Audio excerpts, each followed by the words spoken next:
ভগবান শিবকে বলা হয় আশুতোষ। তিনি জাতপাত পাপ পুণ্য নয়, দেখেন শুধু ভক্তির সত্যতা। আজ শুনব এমন এক ব্যাধের গল্প, যিনি না ছিলেন ব্রাহ্মণ, না জানতেন শাস্ত্র, তবুও পেয়েছিলেন শিবের কৃপা। বহুকাল আগে বারাণসীতে এক ব্যাধ বাস করত। পাপ আর রক্তেই ছিল তার দৈনন্দিন জীবন। তার জীবন চলত শিকার করে। একদিন ছিল মহাশিবরাত্রি। সেই দিন সে শিকারের খোঁজে গভীর জঙ্গলে ঢুকে পড়ে, কিন্তু সারাদিন চেষ্টা করেও সে কোনো শিকার পেল না। এদিকে সূর্য ডুবে গেল। হিংস্র জন্তুর ভয়ে সে উঠে পড়ল এক বেলগাছের উপর। নিচে ছিল ঘন অন্ধকার। সারা রাত সে জেগে রইল। ঘুম এলেই তো পড়ে যাওয়ার ভয়। ব্যাধ গাছের ডালে নড়ে চড়ে উঠতে শিশির ভেজে একটি বেলপাতা খসে পড়ল শিবলিঙ্গের মাথায়। যেহেতু দিনটা ছিল শিব চতুর্দশী, ব্যাধও ছিলেন উপবাসী, তাই শিবের মাথায় বেলপাতা পড়তে শিব সন্তুষ্ট হলেন।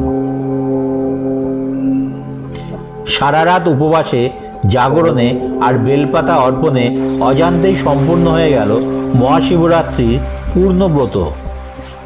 ভোর হলে ব্যাধ নিরাপদে ঘরে ফিরে গেল। কিছুদিন পর তার মৃত্যু হলো।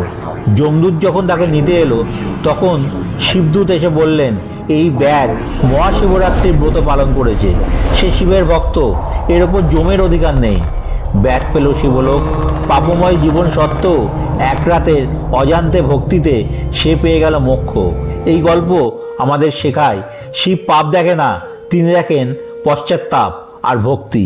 শিবরাত্রি মানে শুধু নিয়ম নয়, এটি হলো নিজের ভেতরের অন্ধকারের সঙ্গে যুদ্ধ। মহাশিবরাত্রি শুধু উপবাস নয়, এটি অহংকার ত্যাগ, ভক্তি ও আত্মসমর্পণের রাত।